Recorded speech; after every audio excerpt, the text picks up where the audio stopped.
Pleasure to introduce Ali Khan. I first met Ali apparently 11 years ago at the Summer Institute at George Mason.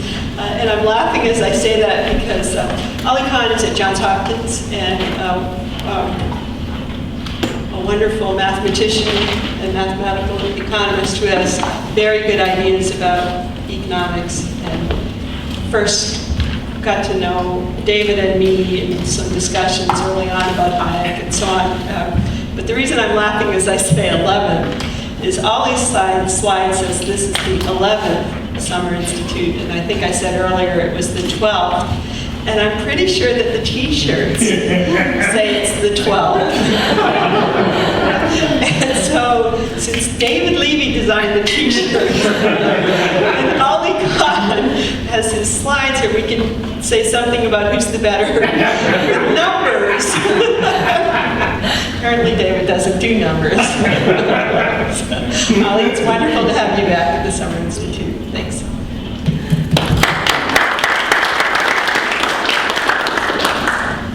Thank you, Sandy. It's just it's a delight being here. It's one of the few forums I know I've been presenting half-baked ideas, and they have gone somewhere. I've been presenting half-baked ideas everywhere, but here they go somewhere. They go somewhere. Direct testimony to the atmosphere and to the audience and so on.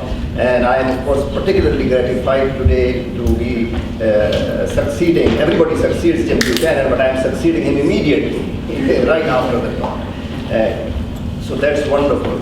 So the question is, so let me now, since I've been working, by Sandy shifting me one up, I had less time to type. So that's why all these materials, so I am going to read them out to you. And if you believe that, Ali has some land for you in Florida. And then my technology is not as, oh yes, I forgot. I forgot this and spell checkers. So this better. That is too good. Yeah, I guess because it's being very good. The slower the better. And then the technology is not is behind the time, so I have to do partly standing and partly sitting. So you have to get used to this. So anyway, I typed this, so let me show it to you. So let's see what I'm supposed to be doing. I read Cassel's 1903 book. So it is, of course, a talk in the history of ideas. So this is my primary source. And in the light of two models of perfect competition, the emphasis is on the adjective. And then the Arrow-Debreu, or rather the Arrow-Debreu-McKenzie model, Allen model. And then this new triple, which I have been pushing for the last year and a half. When I say pushing, I mean raising it to the same level as the Arrow-Debreu model. And there's the Malemo-Gay-McKenzie model. And I hope I'll be able to tell you how Malemo gets in there, how the two get in there. So anyway, my structure of the talk is this. This is the property.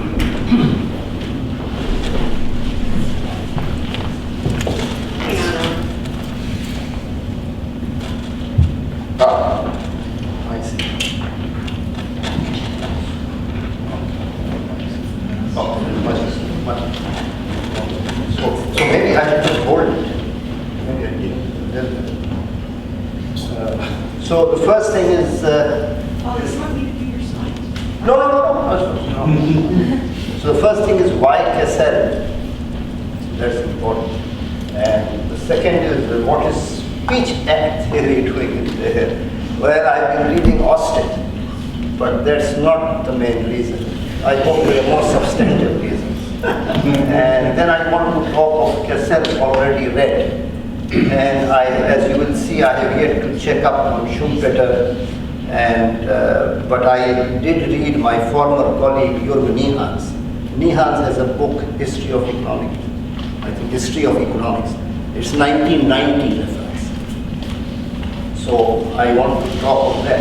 Then I want to do this business about reading Patinkin, reading Cassel, and that's another reason why I talked to Jim this morning over breakfast about Patinkin. Patinkin very much belongs to the old Chicago school and so on. So this, and I have Patinkin here, so that's important for me. And then reading Samuelson, reading Patinkin, reading Cassel. And then I tried to read Cassel in 1903. And then I've been working, and I am delighted to have colleagues from Italy here. There is a big project, 4-volume project by Einaudi, I think there's a name way to pronounce it, on Mathematica under Sir Michael Atiyah. And the 4th volume is on mathematics as applied to social sciences. And there are three articles I know of being written by economists. One of them is on perfect competition, which I'm trying to do. So I hope to give you a flavor of that too. Fortunately, it's going to be only published in Italian, and so this is wonderful. I don't read Italian. None of my Anglo-Saxon colleagues read Italian, so I can write whatever I feel like writing. Without that, it gives me complete independence. It's like going to Singapore and not going Chinese. I suggest you have to find money to translate into English. You mean from the Italian? From Italian back. That's very interesting. That's very interesting. Okay, so this is, and I promised Sandy, I have made a copy of this outline for myself, so I will be disciplined. And I will keep referring to it so I don't go off on tangents. So the question is, why Cassel? Yeah, this is interesting. So Lacan has this very nice volume on teachings, on his teaching. And he says the origin is very simple. My teaching is quite simply language and absolutely nothing else. Not only is man born into language, the way he is born into the world, he is born through language. And this is part of the motivation of why I am looking at Cassel. Because in a sense, it is an attempt to work out a relationship. I speak Urdu, and in Urdu you can't translate the phrase, he's into a relationship, or he's working out a relationship. So there is a relationship which I am trying to work out. And what is this relationship? This relationship is with the Arrow-Debreu model. And I've been preoccupied, especially as I grow older, 20 years of my life I spent on this model. And what was this? And how did it capture the profession? And captured and mesmerized it. What is it? And for a few years I tried to teach it as farce, but the graduate students seem to be more committed to it as canon than as farce, and they got offended. These are Hopkins students. New school students take it much better. So it is part of this attempt to find roots. So this is, of course, all this. You will say this is your own private problem. Why are you using us for therapeutic reasons? So I will scratch that away. And I say, okay, I'm reading Cassel for history of economic thought. But it's not economic thought for recruitment. I would like to believe I have no agenda, no journal whose circulation I want to increase. And so the only self-interest I have is to show you my lack of self-interest. So it's not for recruitment. It's not for retrieval too, because I'm not really interested in, in German or Swedish thought of the early 20th century. Samuelson, as you will see, does history of thought, which can be summarized as history of thought through presence at the creation. And I will show you. And I was certainly not present at the creation. So creation of what? And of course it's this Arrow-Debreu model. So ironically, Cassel reads history of thought as a way of doing theory. That is very interesting. And so in one sense, I am reading Cassel as a way of doing theory. It's a very odd way of doing history of thought, but it is a way which I have now seen, I am now beginning to see as indispensable to the doing of economic theory. So that is one thing. And the other is again, what are the roots of the Arrow-Debreu model through the time? So that's why Cassel, and so let me now proceed.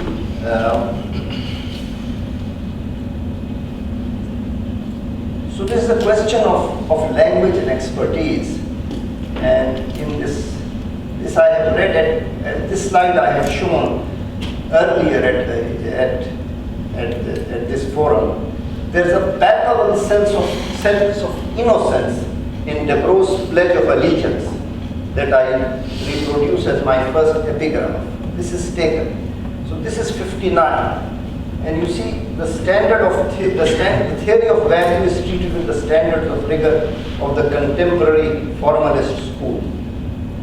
The effort toward rigor substitutes correct reasonings and results from incorrect ones.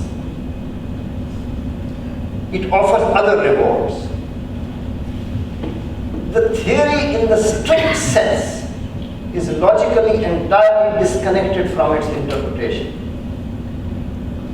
In order to bring out fully this disconnectedness, all the definitions, all the hypotheses, and the main results of the theory in the strict sense, this is the second time that he has used the phrase strict sense, are distinguished by italics.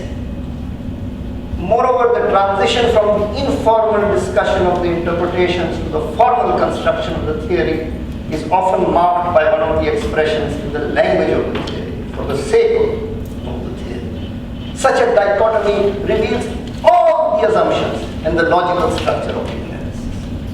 So Debreu is, I think, among the greats, one of the people who's most frightened of language.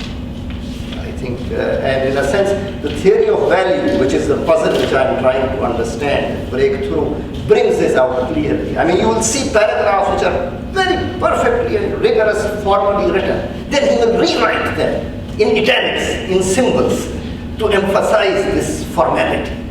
There is going to be a paper in the history of economic thought meetings on Debreu.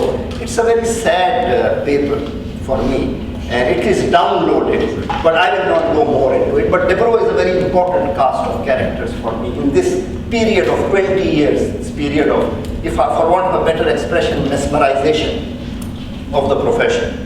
And just to understand Debreu, in some sense, you see, so you will see Cassel and Debreu, I'm going to put them together and try to use one to understand another. But just to begin, and I've already taken 15 minutes, just to begin, it might be a good idea to compare him with Hayek.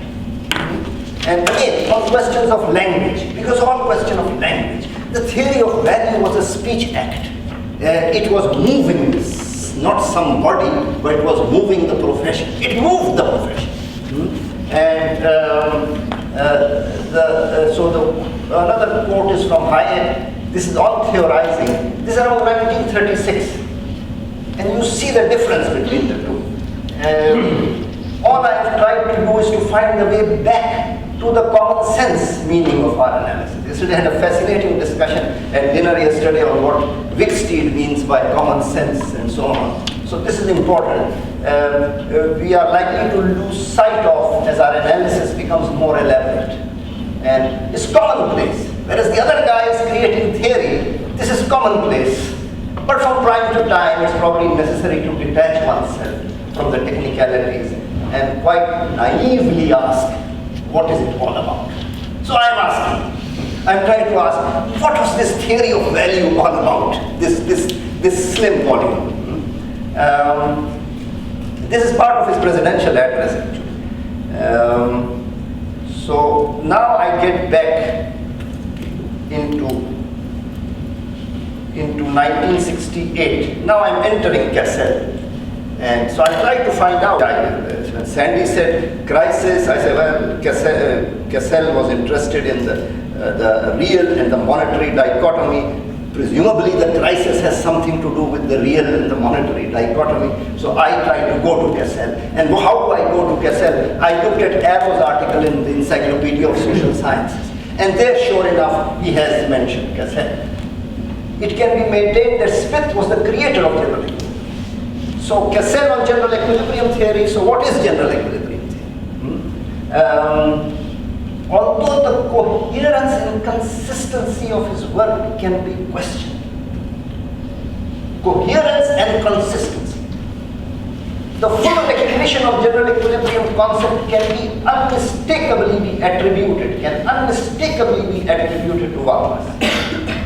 Although many of the elements of the neoclassical system were worked out by Jepson and by Maynard. After Wallace, the next truly major advances. It's fascinating the way economists, great economists write actually.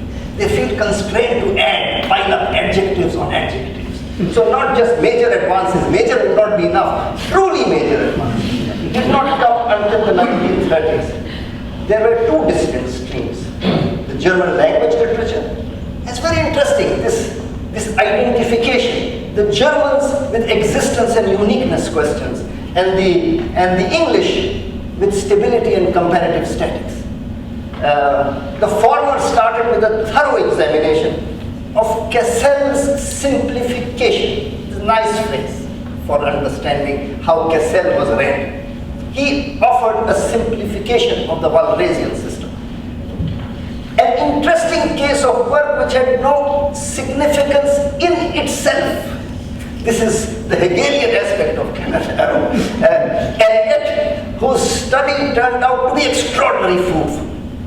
So you see, in English not being my mother tongue, I get confused. You throw one missile and you take it back. And so what is he trying to say? Is it important or not important? What is it? What is he doing in speech act theory? So the speech act theory for me is very important. Subtext to all this. So I shall not have the time that this subtle text deserves. So the meaning of general equilibrium theory that it educes. So obviously, Kenneth Arrow has in mind what he means by general equilibrium theory. Who is one who is not going to sit at the table? The creation as opposed to the maintenance of a creation. This you will find it a little bit puzzling, but if you go back to the quote, you will see it can be maintained that Smith was the creator of general equilibrium theory. He was not the creator, but it can be maintained by, I presume, those who are in the know or those who are out of the know, whichever. So the difference between creation as opposed to the maintenance of a creation. The criteria of coherence and consistency that it relies upon and questions. The nature of a mistake in this connection. So what is this mistake in its connection? Let's just see. One has to read it carefully to see it. Unmistakably attributed. So some attributions which you cannot mistake. So this is what I mean by creation. Unmistakably attributed to one class. But it's not clear it can be attributed to one class. It's not clear. But this statement is, so this I paused. The minor as opposed to the truly major advances, the distinctiveness and similarity, the simplification and so on. An entire course, I say, in my more optimistic moments, leave alone a history of economic analysis to profitably begin. And so of course you will say, what's the difference between history of economic thought and history of economic analysis? And that again is a digression which we will not take. So then I go to the next stage. After all, this is a talk, I'm sorry, on Cassel, and you guys are not interested in Cassel anyway, but but you are presumably interested in history of thought and methodology. So now we get Meehan's 1990 dismissal of Cassel. This is perhaps more double-edged.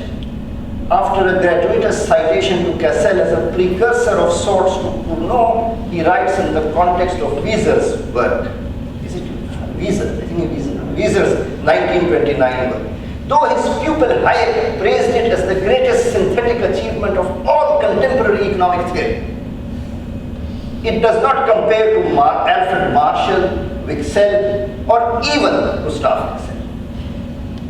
And now Meehan says, one departure for the Menger group was Wieser's theory of imputation. The other was the Walrasian general equilibrium system, the stripped down version of Gustav Cassel. So the simplification, the stripped down version.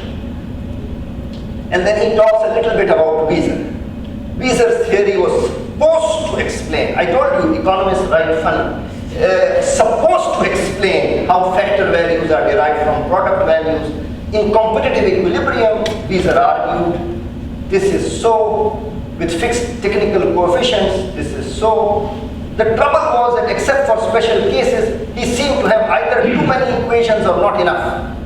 This is a very interesting point, because subsequently Meehan is going to criticize all of the earlier work as not being able to understand that the problem of existence is not more meaningful than counting equations and unknowns.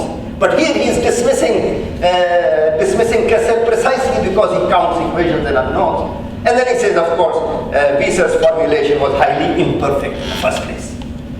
So it's a very nice, I don't understand how, let's leave it with that. For the second being the stripped down version of Cassel, Meehan reproduces Arrow's argument. Just goes through what Arrow had already said. But then he also, Meehan has other references to Cassel. Von Neumann showed that Cassel's model could be in balanced growth at different growth rates. But von Neumann's model is a very significant contribution to economic analysis as a model. And if it is Cassel's model, that needs to be tracked down, because then it means von Neumann just solved a technical problem. So I have been trying to go through with this, and here of course Meehan is not careful enough. Only one of these was efficient, one of these growth rates, namely the maximal growth rate. No, the maximal growth rate was maximal, it was not efficient.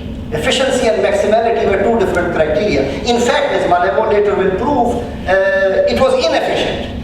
But there is a juxtaposition here, and this was equal to the minimum rate of interest. So there's a very interesting quote of Meehan's, which has to be tracked down. It's also a rather interesting way of doing history of economic thought.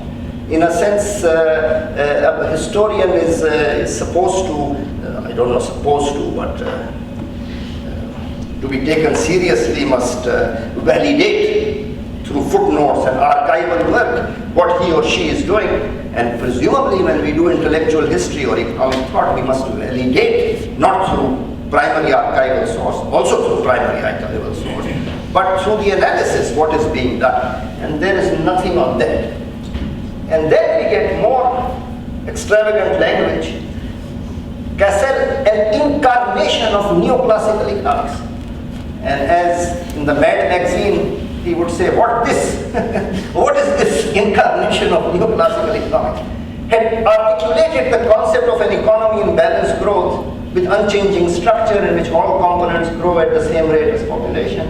This is Cassel's big volume, 1921. While mainly focusing on short-term fluctuations, Lundberg also gave mathematical precision. How do you give mathematical precision to Cassel's balanced growth model? I presume you give it the way Debro was talking about, giving mathematical precision. Anyway, I don't know. And then Cassel's theory of exchange overshooting as revived by Dornbusch was restored to the inventory in the aftermath of the collapse of the Bretton Woods system. So Meehan belongs to this Plato-Pluto school of doing intellectual history. This is you sit at your particular point in time and you survey all the contributions to economics from there up till now. And you pick, as Stiegler said, the scientific element in each man's thought and discard the rest. It is very much recruitment. My point is simply that Meehan in particular is particular about economists. You see, Meehan places economists, their position in the history of economics. And of course, I imagine his position would be, he is the placer of the people's positions in history of thought. He considers and then assigns. Cassel is not one of them. So if you like, if I may pause at this point, I suddenly started thinking, this is an interesting man here, this Cassel, and one needs to go into it. So in a sense, I'm still at the first level, why am I studying Cassel? And this is roughly some of the groundwork.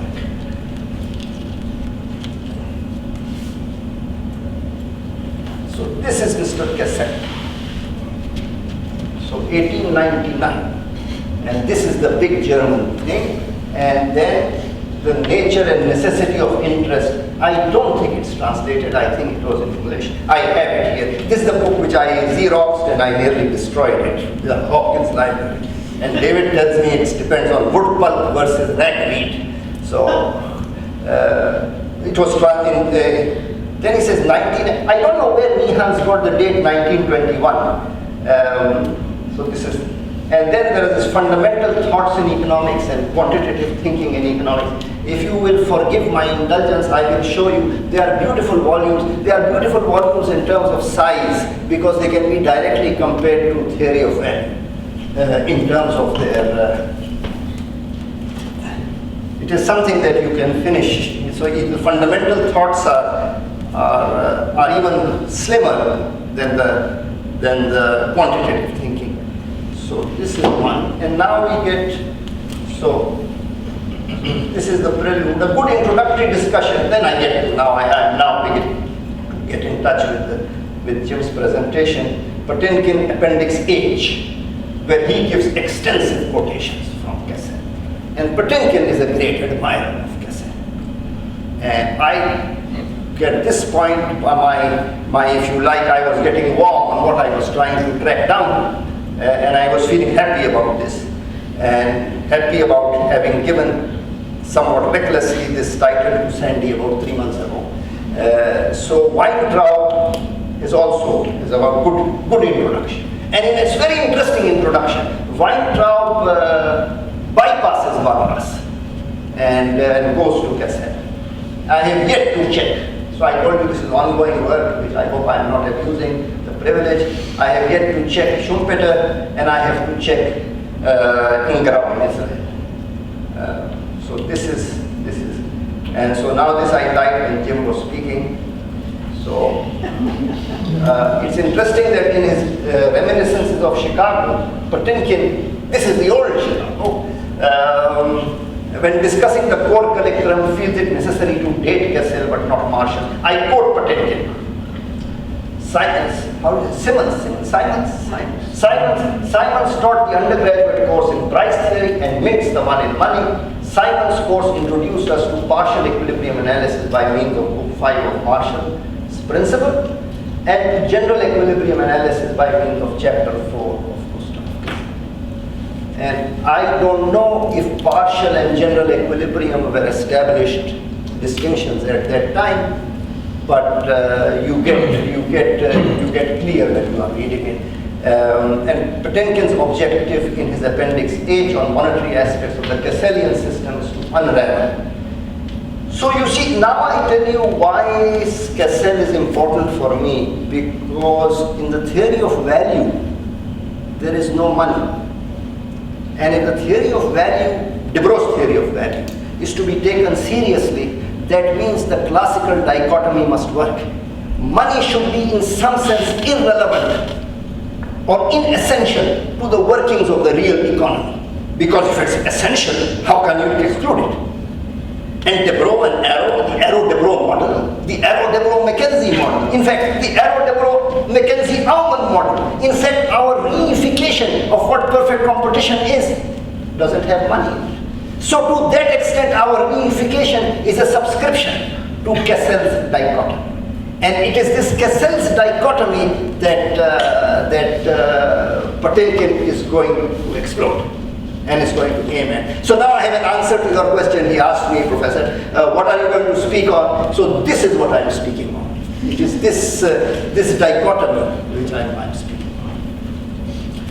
And Hicks, if you go back, is very careful.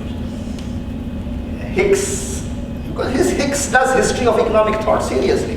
Hicks talks throughout of the Cassel-Walras system and sees Cassel, this is the stripped down version or counter, or how you say, the simplified version. He sees it as a counter example to the Walrasian system. He takes it as a linearization. And I am now sensitive to this linearization because, you know, if you go back, say now Lucas has been working now, if you punch Google, you get the Lucas-Uzawa model. It's not the Uzawa two-sector model, it's another Uzawa model. But if you look at the Uzawa two-sector model, it was all through these smooth functions, and you make them linear, which is what Shinkai did. So in a sense, Shinkai does to Uzawa what Cassel is doing to Walras. And the whole thing is, the results are totally different. Everything is totally different. And so in a sense, if there is any substance to what this incarnation of neoclassical economics, if there is any substance to it, perhaps that substance or part of that substance lies in this difference between linearity and non-linearity, in a sense between smoothness and non-smoothness, in a sense between the applicability of differential calculus and its non-applicability. And this distinction will be very important for me, not perhaps also for economic substance, but certainly for mathematical economics. And it runs through the entire gamut. And this is where you get the capital dichotomy and you get a lot of other things. And so in a certain sense, Cassel seems to be present at the creation of this. And it is interesting, Hicks has most references to Cassel when he's working on his survey. You guys are too young to remember, Jim will surely know. There were these American Economic Association Rockefeller Foundation surveys that were done.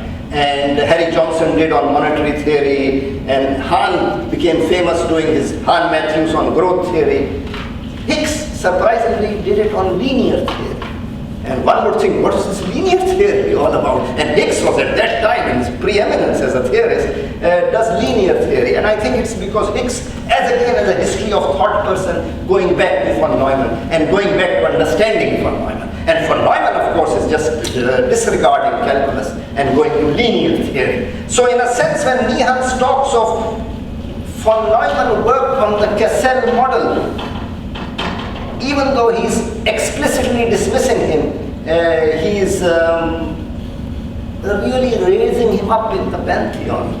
Because in a sense, it shows Cassel was there in terms of two different streams which are coming out. But this is again, I've just begun exploring the thing. So, Sandy was tough on time. She said, unfortunately for you, you have to listen to me till 12 o'clock, she said. Unless people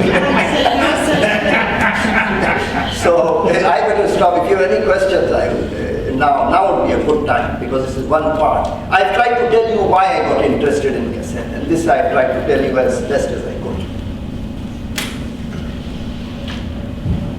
Are there any questions? Dick?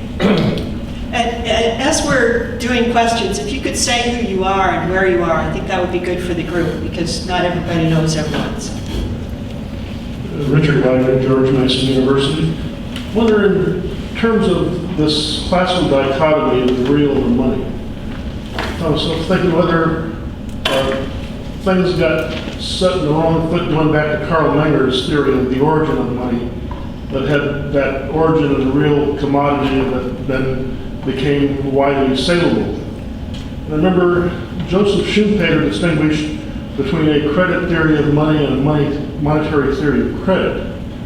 And if you go back and read sort of the anthropology of money, like Paul Einzig and so forth, what you find is in a social setting that people always have to have ways of keeping their accounts, discharging obligations, and most transactions I would submit are probably credit transactions and not really spot transactions, although our theories are modeled around spot transactions.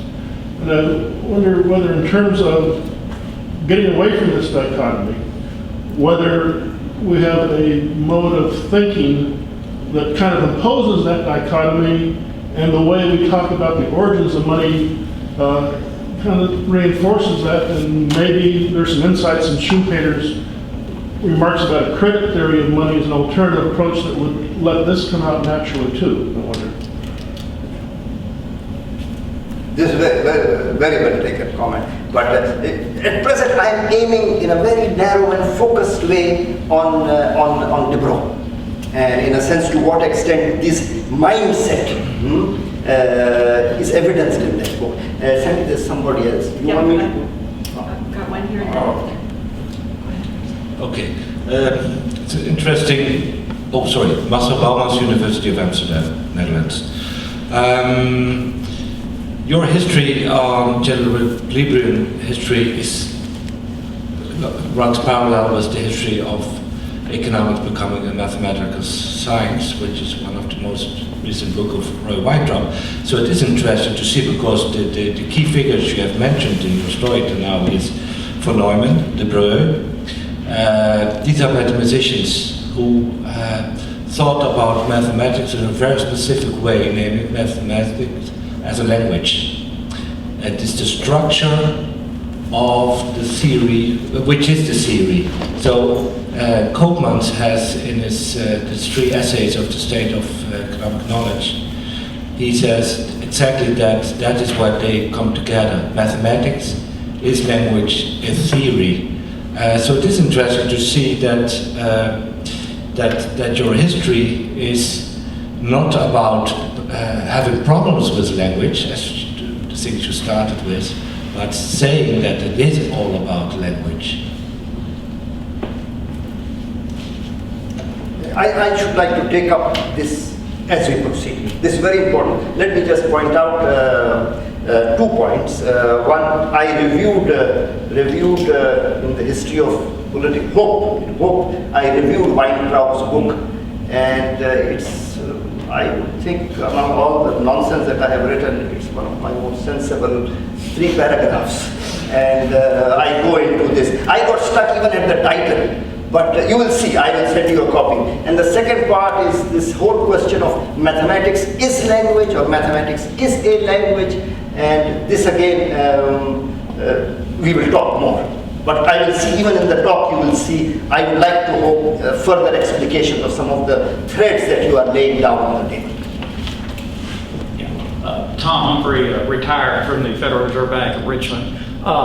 I wonder if what you might say about this ambivalence that economists, contemporary economists have about Cassel and his role, to what extent that is due to his notorious failure to cite his predecessors. Like he didn't ever, he had his version of the Walrasian system, and he didn't ever mention Walras. And he did the same thing with Wicksell. He published a famous article, I can't think of the title of it, in 1927 in the QJE on the bank rate and something, and it's pure Wicksell. It's a beautiful exposition of the Wickellian model. And you know, people usually think Wicksell and Cassel were different, but in his view of the natural rate and market rate, it was just pure Wicksell. And yet he never mentions Wicksell at all. So I wonder to what extent economists' feelings about Cassel and judgment of him is partly determined by his failure to cite his predecessors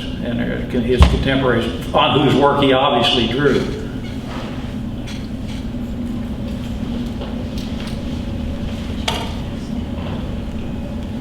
Guys, remember, I'm just in 1/4 of my talk. I have a conclusion and I have a lot of stuff left, so please. Giandomenica Vecchio, University of Torino. I would like to suggest you to try to find the connection between Cassel and Haber-Wald, because I think I studied quite a lot the formation of general economic equilibrium in the mathematical colloquium led by Carmelo de San, the mathematician, in Vienna during the 30s. And Haber-Wald was a member of this colloquium. And when he wrote the 2 papers on the general economic equilibrium, he quoted Cassel. There are so many quotations from Cassel. So this is a very interesting point if you are interested in Cassel and the evolution of his project. And the other suggestion and question is which kind of mathematics Cassel is using, because there are at least three kinds of mathematics in this period, in that period in which Cassel was writing, during which Cassel was received. I think that maybe he was very interested in applying the Hilbertian model or mathematical model to economics. And I'm not sure, so maybe it could be a good point to check it out. Thank you. Sir, Maybe you want to get anybody raised his hand, he will be quick. David's never quick. That's also very cool. When co-directors attack. One name you might think about in this context is Hayek. And that when Jim mentioned that we're working on the FDIC, and one of the things, the way into the FDIC is through Clark Warburton's papers. And Warburton asked every historian of economics he knows where the concept of neutral money came from. And that the answer is always the same. It's always Hayek. So Howard Ellis attributes neutral money to Hayek. Mintz attributes neutral money to Hayek. And Hayek himself says it may be in Cassel. I wonder whether the sort of the Hayek's great contribution of thinking about money, the concept of neutral money, is not linked to this. And in a sense, Wald worked for Hayek, and that there and so that there may be connections with what Hayek was doing in London is coming out of sort of this thinking of what's the concept of neutral money as a fact and neutral money as an ideal and that sort of stuff. I think that may be a link in. Great.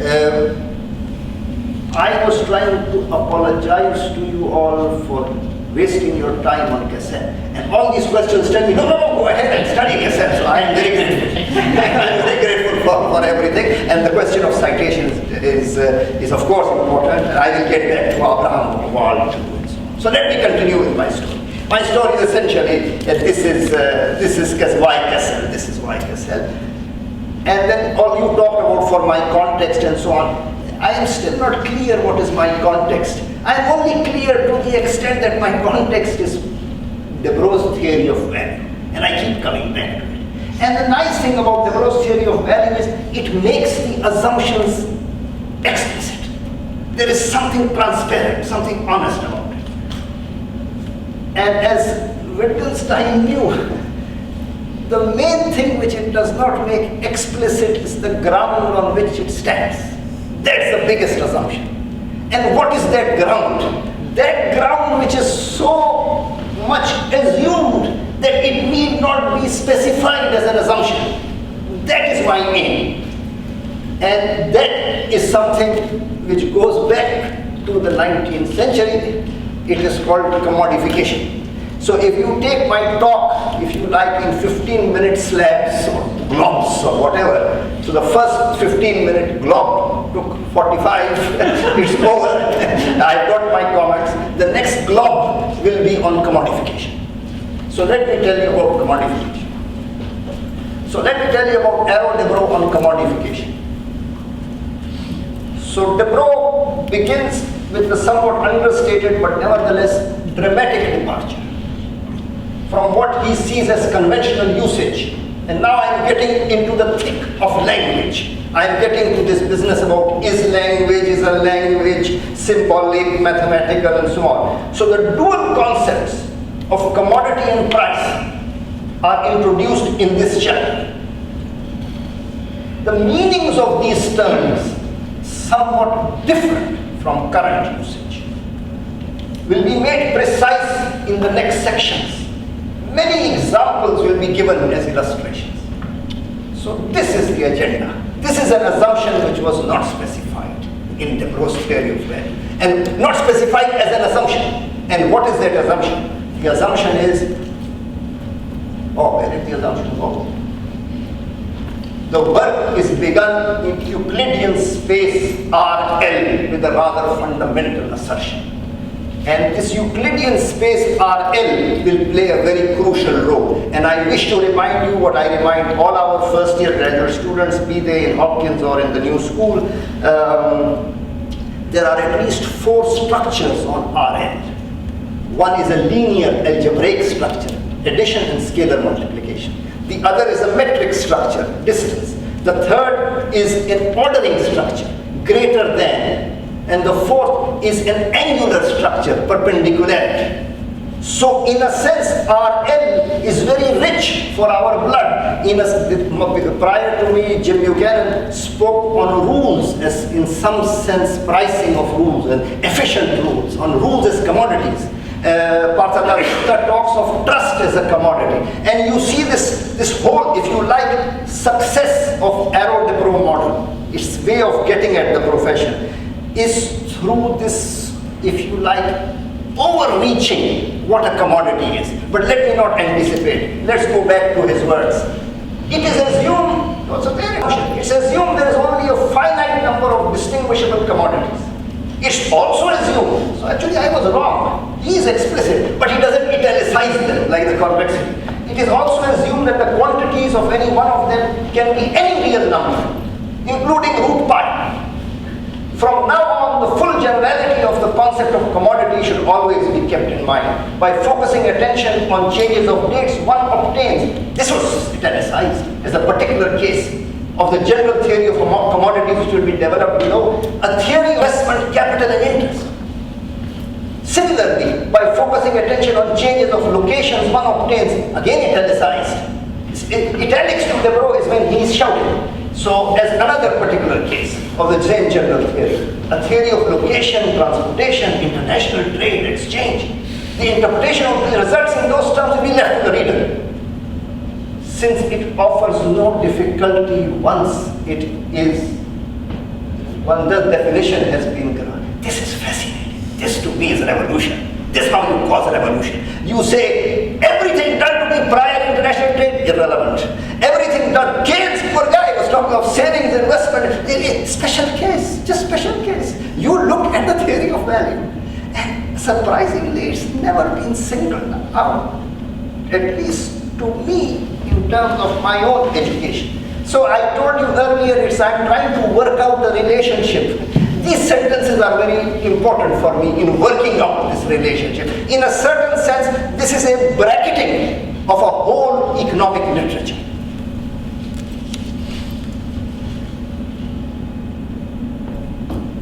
And so this, if you like, I got excited. So in this statement, I think I'm now coming a little bit toward your direction. In this statement, the pinnacle of formal Bourbachian mathematization of economic theory has been reached. And the concurrent transformation, if not the eclipse of the language of Smith, Marshall, Hayek, I didn't neglect Hayek, but not for monetary reasons, Keynes and Hicks taken root. It was to last for at least the next 2 decades. And the reification of perfect competition as the Arrow-Debreu-McKenzie model or Arrow-Debreu model in some other circles would stand the test of the next half century till questions pertaining to informational issues start taking aim at it. So this is one of the stories that I am telling of this. And I do not include here, as I cannot, the language of Samuelson, of Gounod, Hotelling, Ramsey, and so on. Jim is here, Jim's language, but Jim never wrote explicitly on a general equilibrium model. So this is where, and so then I again get back to speech angle theory. So let's get out of here. And now I touch on this partitioning that Jim talked to you about. So that's why you see why I am so present. So in this grand statement that everything you know is savings, interest, uncertainty, international trade, location, transportation, special case of the general theory of value, this partitioning is not taken into account. This difference between collective and private and collective consumption not taken into account. So 1971, In fact, not all the effects of the economic behavior of others are mediated through the price system. Are you kidding me? No, 1971 there was no oil spill. So they are not kidding. So in general, it's usually held that the utility of the house, so it's a concession. Remember, by then Professor Arrow has already testified before the US Congress. What has he testified? It depends on the completion of markets, on the universality and completion of markets. You don't find this phrase used before. And it is because of this grand, if you like, it's a flair.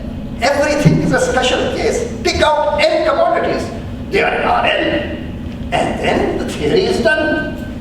And now what happens? However, there is a special setting in which this chaos can be somewhat subdued, and it concerns Samuelson's notion of public good. So I was delighted when Jim singled out 54, commodities for which the equality of aggregate consumer demand to supply is replaced by the equality of each individual. So this, you see, I study ironies, and this is how I waste my time. And this is a wonderful irony here, because if you saw that statement, he talks of duality. Debreu talks of duality. Well, the biggest duality is this interchange. What is aggregation? The prices are equal. What is equal in terms of collective consumption goods? The prices are aggregated. So this duality. And as Samuelson made clear, aggregation of marginal rates in public good consumptions, an elegant and intriguing duality, which aggregation and equality switch places from the commodity space to the price space. Now what happens? So the commodification in the Arrow-Debreu-McKenzie model and Debreu's 1959 bold and uncompromising assertions regarding the theory did not leave any room for a richer partitioning. And that's why I have used this. If you look at the early copies, I have used the word partitioning along the lines of Samuelson's work. But this I did copy from Jim. It took another decade for his ideas. And those of Cassel, now suddenly Cassel now is walking slightly taller than poor Nihans allows him to walk. Wicksell and Lindahl, and to be accommodated into the Arrow-McKenzie corpus. This was accomplished in elegant tour de force in 1970. And it's very interesting, Foley he laughs at me for doing general equilibrium theory. What's happening in general equilibrium theory these days and so on. The last real contribution here is there, but it was purely stylistic and formalistic. Collective choice theory in direction I shall not go to, and then we move back and move forward, and so more. So I'm a role guy, forgive me. So more on commodification. Not only theory of international trade, money, interest, saving, on uncertainty. A contract for the transfer now specifies this new definition. This is the revolution. So nobody talks of the Arrow-Debreu model as a new definition of commodity, which is what it is. The new definition of commodity allows one to obtain a theory of uncertainty free from any uncertainty. Isn't this wonderful? And formally identical with the. You start looking at this, you say, maybe I copied it wrong. And no, I didn't copy it wrong, it's there. and then more. And this is now, Debreu is very careful about the papers that he published in his 20 papers. He has this volume of 20 papers. He didn't publish any, there are several papers of his he did not publish, he did not include in that inclusion. But this 3-page paper on the notion of a commodity, which he wrote in French in 1953, he did include. This extended definition, see, it's this extended definition, which originated in a paper by Kenneth Arrow, and now he dates it at the May 1952 CNRS Colloquium on Risk, permits an immediate transposition of the results of the economics under certainty to those of economics under uncertainty, thanks to the identity of forms already mentioned. And then again the same thing, Admittedly, there are no markets for the commodities as defined here. So what are we doing, guys? Economists are familiar with the fruitful hypothesis that there exist future markets for all commodities. I would suggest something about the new Chicago has to do with this completion, and how the new Chicago, after the new Chicago squared, the new squared Chicago, after the pharma business, the new arrow depot use in the stochastic general equilibrium model is using this business, that future markets for all commodities, although only an insignificant number of such commodities are observed. The analysis we will present takes this idea one step further. It appears justified by its explanatory power, perhaps also by its implicit invitation. So I would suggest there is room for students of history of economic thought and of language to look at theory of value and these paragraphs. And then what happens? No, this I will not. Now I stop here. So where am I? Where am I? Let's go back to putting some discipline on this talk. So why Cassel, I told you, this was just a flourish. And Cassel already read. And this I showed you. And so now, I have an option. Either I again take questions, or I go back to the Abraham Wald business and also the other suggestions. So let me now, so this is my project, right? This is my project. And it has monetary theory on one side, this dichotomy, and then it has this trying to understand general equilibrium theory. So now let me go on a side street, digression, and talk a little bit of what is perfect competition. So on the road somebody stops me, by the way, you are economist? Yes. What's perfect competition? And that's a tall order. And the only person who attempted it directly, of course they were attempting it through implication, through obliquely, but directly was Stiegler. What is the date of the articles? You remember? Historical competition. Historic, I think 40s, I think 50s. 57. 57. So 57, after the theory of value was written, he didn't notice, I don't think, about this redefinition of commodity and so on. All of what certain people were in certain quarters thinking they were doing. What speech acts were being taken, were being done. But I want to now look at this. And I, of course, I don't have the time. Fortunately for you guys, you don't have the time. But what I want to do is to show you just the table of contents on how I tried to say this in this Einaudi essay.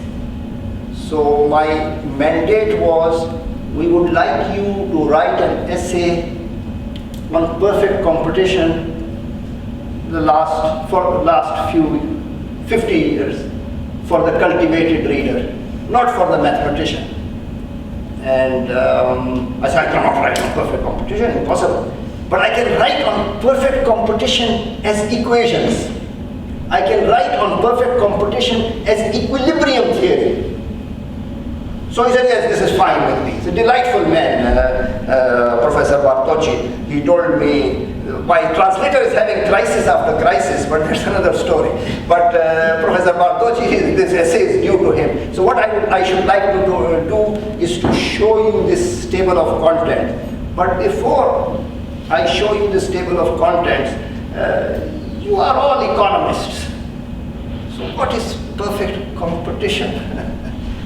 Frank Hall used to be very aggressive when he used to talk. He would go on calling people, and I am told Austin also did this. He would say you and so on. So, and then I believe Samuelson, when he gave his famous LSE lectures, he looked around and there were all these famous people sitting. Finally, he turned around to Ralph Turvey and said, Ralph, you can answer this question, you have no reputation to lose. So, I'm not asking anybody the question. So, what is perfect competition? What is perfect competition? And I give you my spiel. And what happened is what was supposed to be work of the last 50 years turned out to be last 80 years. And I had to squeeze that work of the last 80 years in 35 pages. But Professor Bartoli is very nice. He said, doesn't matter, you continue, you write. He looked at the table of contents and you write. So it became more than that. But I tell you, I show you now the table of contents. You are supposed to talk about Cassel. Why are you talking about this? Because this is relevant to Cassel. So this is perfect competition. I better hide the fact. And so I have covered, you see, it is going to be in Italian so nobody can see it. So, except the Italians. Except those who know it. So there is a prehistory. And this prehistory I'm very proud of. It's a 3-paragraph prehistory. I have reduced everything down to 3 paragraphs. And in this prehistory, okay, there's a prehistory. Then there's an initiation. And this is a parlor game. Each of these dates is connected with a paper. So 1928 is connected with von Neumann's first paper on games. And I had not realized its path-breaking nature in terms of analysis, pure mathematical analysis of the subject. Not substantive, but technical analysis. And von Neumann knew it very well. And so 36, when he did the other one in 32, and then he got it translated in 36, then he comments on the translation. In that he sees his second paper as an extension of the first. So this is the initiation, and then this is this business about 36 to 47. 36 is when Keynes came in, and I'm counting Keynes as general equilibrium theory. And 47 is when Samuelson's foundations. And 38 is the last paper, I think, of Hotelling. So this initiation consists of the work of 4 people. 2 papers of von Neumann, 2 papers of Ramsey, 4 papers of Abraham Bolt, including one that was lost. Yes, and 5 out of 6 papers of Hotel. And the question, suppose we teach them nothing in fancy schools other than these 12 papers, would they know less or would they know more? And I'm struggling with this question. My colleagues don't like me to struggle with this question. This is the Arrow-Debreu model. And mathematically, it's just a consolidation of convex analysis. And I make that clear. And essentially around 51 to 71. What happens in 71? Well, 71, there's this Malevaux comes on the scene, and you will see. Concurrent excursions into mathematical programming. This is this part which Jim was talking about when the programmer or the planner feels constrained to set things right. And so mathematically it is this. This is this business again directly related to commodification. Finite. So Malevaux has this wonderful paper, the analogy between intertemporal and atemporal. Now I'm getting very close to Cassel, because now I'm getting close to the 1903 reading. Because what is 1903 reading? It is on the rate of interest. And it's rate of interest through general equilibrium theory. So general equilibrium theory where the future is open-ended. Niemeyer asked me, is the future a public good? And so now we are into this open-endedness of the future. And then there is a bracketing of economic dynamics which need not concern you. There is a sway of measure theory which again need not concern you. I will come back to this sway of measure theory after I get a ruling from Sandy on how much more she will allow me to speak. And then I told you on these twists and turns, everybody laughed, Koopmans, everybody said these foolish economists before, they were just counting equations and unknowns, and we are not counting equations and unknowns, we do really fundamental things and so on. By the time of 72, Deborah said, let's count equations and unknowns, so then everybody went around to count equations and unknowns without any trace of self-consciousness. Samuelson was counting equations and unknowns right throughout, and he kept counting equations and unknowns. And then this whole question of incomplete markets and so on, and then what happens?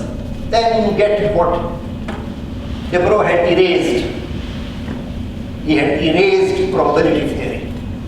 And Mr. Malemo puts it back. And puts it back in an equally dramatic way by turning things on its head. By saying, of course these future markets are fine, but they don't exist. And if they don't exist, what do we do? And so this is a very fundamental paper, 1972, where Malemo introduces, forget about money, introduces insurance. And in some sense, in a very, since I am now very Italian, sotto voce sense, if my Italian compatriot will forgive me, laughs at both Arrow and Deborah. And then there is Roy Radner by now has gone fully into the act and rediscovered Hayek. So it's very nice, dramatic. This should be televised. I have made a movie or something. So on reordering the magic of convexity, and then on abandoning convexity and smoothness, and then dynamics resurrected, and then a recasting of probability theory, and a concluding overview. I will not bother you with all of this, except I turned the citation business all around.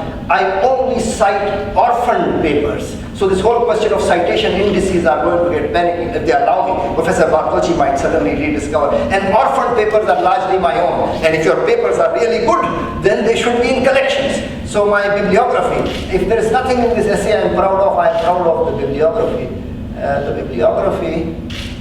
Where is the bibliography? So there are the classical sources. So this is Cassel, this is Chamberlain, there is Smith, and so on. Then there are these mathematical texts.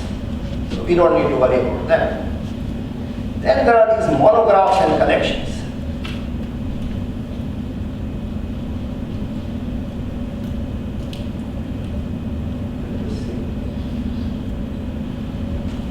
I have, so I have James there, I have, so these are all monographs. And then these are the orphan papers, few orphan papers.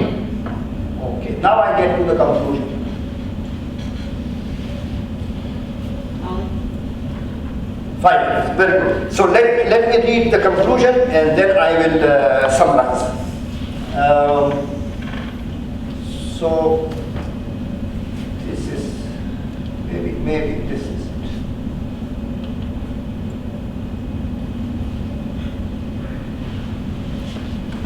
The subject, what is this subject? Indeed, the progeny themselves have come of age, and the reifications and construction of the more fluid ideas of Smith and Hayek have emerged as a genuinely thriving branch of applied mathematics. So this I am thinking. This whole story is I don't know about mathematical science. I get confused with mathematical science. But mathematics, it is a thriving branch of mathematics. From a substantive point of view, the question must remain, to me, whether one works for a general theory that can be universally appealed to for all kinds of problems. Theory of trade, theory of uncertainty, insurance, money, interest, everything. One theory, general theory. Or whether one focuses on the particularities of the problem and works out a solution that is specific to it. I don't know the answer of this one. And this, of course, is an important philosophical thing. So now I have 3 minutes. I will summarize the thing. This is a fascinating, so let me just say, please look at this, and it is a fascinating book on commodification because Cassel explicitly rejects the commodification of the Arrow-Debreu model. And Professor Buchanan talked of rules being efficient or not. He introduces the commodity weighting. He gets the demand for weighting, the price of weighting, and the theory cannot accommodate it. The Arrow-Debreu theory cannot accommodate it. And then he lays down the lines: existence theory, stability theory, statics, dynamics, and then it's a fascinating volume to me. And even in terms of chapter headings. And he begins the first chapter by summarizing 3 centuries of writings on the theory of interest. And then gets down to basic analytical work. And he prefigures, since we are interested in the socialist debate, he prefigures the socialist debate. He talks of interest. The last chapter is on interest in the socialist community, and then some practical considerations. So this is one thing I wanted to do. This is the wonderful article of Samuelson's of 1960. This is the 1968, and this is the jackass way of doing history of economic thought. And what is the jackass way? So let me close this talk on the jackass way of doing history of economic thought. From, I quote, this is my last 2 minutes, then I'm done. From 2 January 1932, 2nd of January 1932, until an indeterminate date in 1937, I was a classical monetary theorist. I do not have to look for the tracks of the jackass embalmed in old journals and monographs. I merely have to lie down on the couch and recall in tranquility upon that inward eye, which is the bliss of solitude, what it was that I believed during the ages of 17 and 32. So this is another way of doing history of economic thought, and this is what I want to say is the present and the creation way of doing history of economic thought. It also works out the relationship, works out identities and so on. So there's something to be said for lying down on a couch and closing your eyes. Thank you very much for your attention.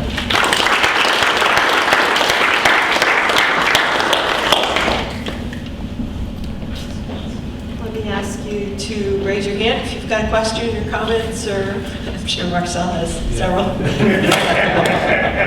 No, I'm really intrigued by your story, but from a historical perspective, my way of understanding it, what you say, is only by comparing this with the history of mathematics, because it clarifies a lot of the, if you talk about language, the language of your key figures here, not Cassel, of course, but you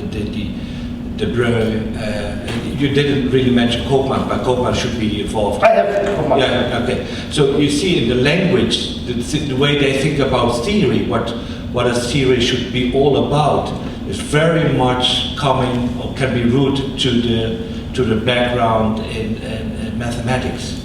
So so that's just more a comment than a question. So, but maybe but the mathematics, the way of doing mathematics is also changing. It's a one particular way of doing math. It's the Bourbaki school of doing mathematics. And you are absolutely right. And in that sense, I was very impressed with the sweep of von Neumann. In a sense, these guys, this consolidation, they go around strutting about the arrow-developed model, but they were really working out mathematically of the things laid down in von Neumann. Von Neumann even said, after he did the thing, he said, look at the productive relations, profit maximizing plans are efficient. And it then takes Kenneth Arrow to work it all out, and then Koopman works it all out. So von Neumann, for me, mathematically speaking, von Neumann and of course Abraham Wald was one. Ramsey and von Neumann and Hotelling walked very tall. And then later on, in bringing back,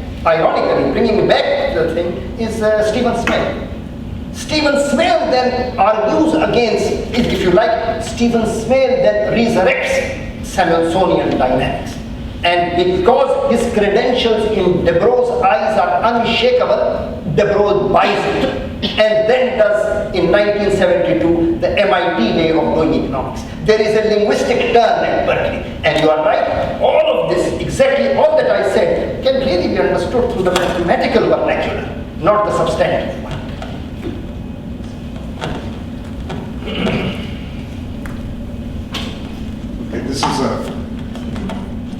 This is a really frivolous question. I'm not sure I want to state my name. That's David Minch. But I can't resist that. And it shows my sort of very lowbrow takeaway from general equilibrium stuff, which I didn't have much of in graduate school. But just so it's how I would summarize it to my students. The question is, where does Henry Hazlitt in economics and One Easy Lesson fit in with all this? Which the one lesson from Henry Hazlitt, right? What is that? Well, which is that basically the one key lesson of economics is we don't just consider the direct effects, but the indirect effects. And I think you wrote this, when did you write this, in the 1950s or 40s? But I'm just wondering where he would fit in with all this. I mean, it's sort of general equilibrium for the unwashed masses and so on. But he did push this. You're not familiar with it. No, I can answer this question. I don't know if you want me to answer it. But, it's the first fundamental theorem of welfare economics. It's unintended consequences. It goes back to Mendel. And in a sense, I didn't show you, but I was very impressed with the one thing, the story which I am bringing out in terms of the mathematics is the importance of the words negligibility and price taking. And those words go to that's the sway of measure theory. So that's a mathematical But I guess my question is, why did Hazlitt, whenever he wrote this, think that this was really the sort of fundamental thing? So I mean, in what way it's sort of somebody out there in sort of the general world wanted to think in these sort of terms. Yes, but Hazlitt did it because he presumably had read Smith and Mendel.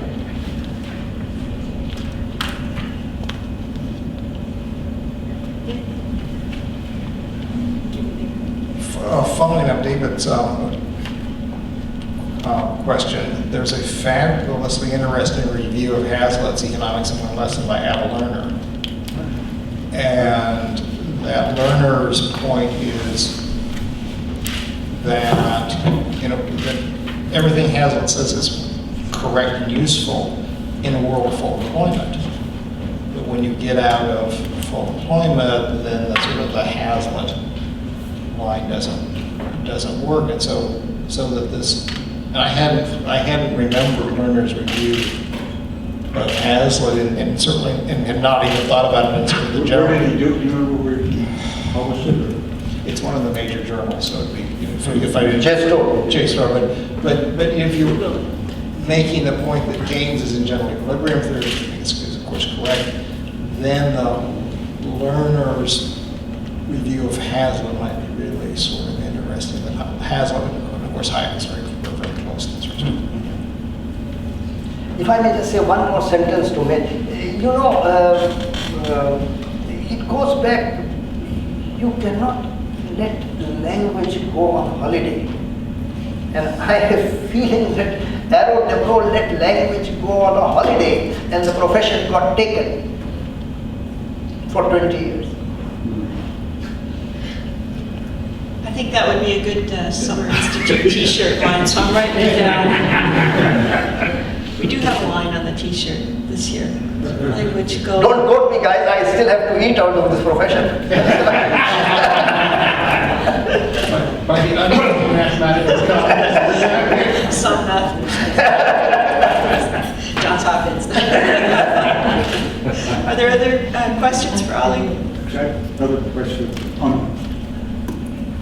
I think this would be in the commodification part of your talk, but and again, I'm not really familiar at all with Arrow Debreu, any of this stuff, but I think one of the fundamental premises is Gibbons is sort of there are these firms and consumers, and this whole issue of the nature of consumers and firms, and there's this paper, I don't know if Chris Payne is here, but he's doing, there it is, on consumers and the development of consumers, cocoa and consumers and so on.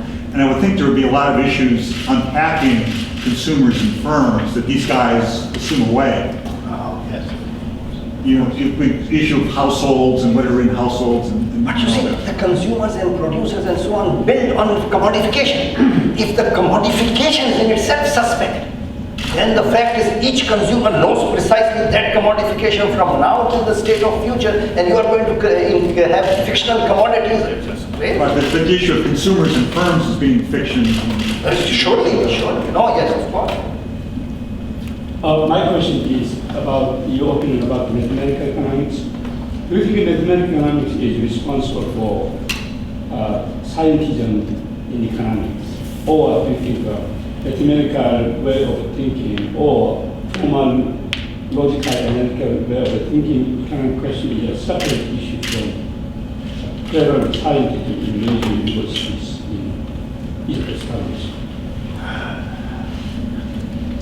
You're asking me to do sociology now. I don't know, it's difficult, it's worth thinking. But before you think about it, one has to know it. And my big puzzle is political scientists, I think now maybe are going to read reading theory of value.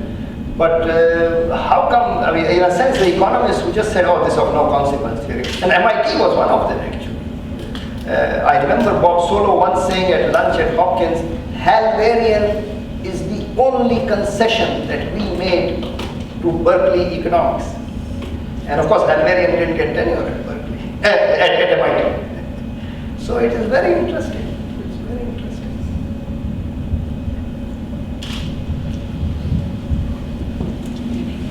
David Levy, George Mason. Well, two things. One is related to Jim's talk.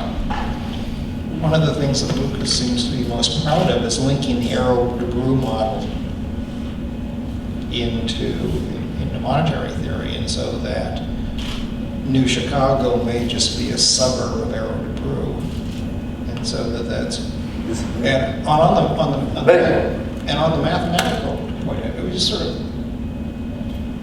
thinking about the discussion we Marcel have is you remember Ramsey's objection to formalism, and that it said that there's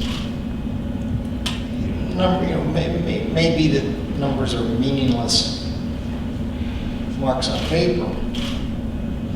But That's why we have the 12th Summer Institute t-shirt this year. Sorry. There'll be a long half-life of that one, isn't there?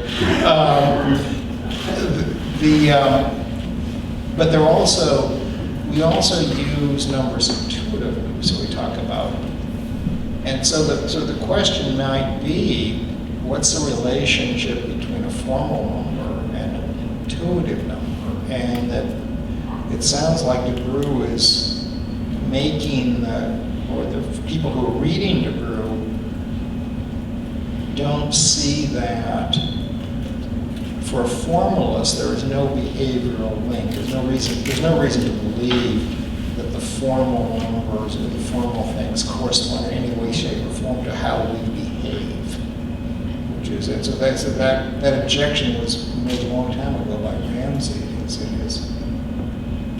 And underscored by von Neumann very explicitly, that once the theory loses contact, it's again language going on holiday, then there is no use for the theory. But your first remark is again very, very apropos in that Chicago being a suburb of Arrow-DeBrew, but it is a suburb of Arrow-DeBrew in the sense it incorporates Ramsey and a single representative agent, and in that incorporation, as far as Arrow-DeBrew are concerned, nullifies general equilibrium theory. So that Truman-Bewley would say, but that's not general equilibrium theory, that's a planning problem. And now Truman-Bewley writes a textbook on general equilibrium theory, where he talks of general equilibrium theory overlapping generations and optimal control and optimal growth.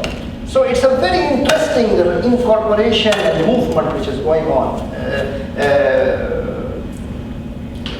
If one thing Arrow-DeBrew teaches us is interaction, one thing which the Lucas model does is not interaction. They are all representative agents. The one representative agent. It's a planning problem. And this tells you something about the new Chicago versus the old Chicago. Okay, this is Marcel responding on this debate. I think the Ramsey case shows exactly how important the history of mathematics is. Ramsey is British mathematics. DeBrew is French mathematics, and you have also a German version of it, and I think you have to take it, and that gives you understanding about symbols and the role and structure thinking about this. Fully. Mathematics is not monolithic, it is itself communities, and they are all vying with each other. This is life.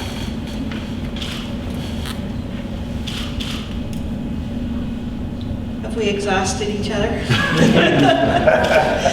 Thanks very much, Ali. Thank you.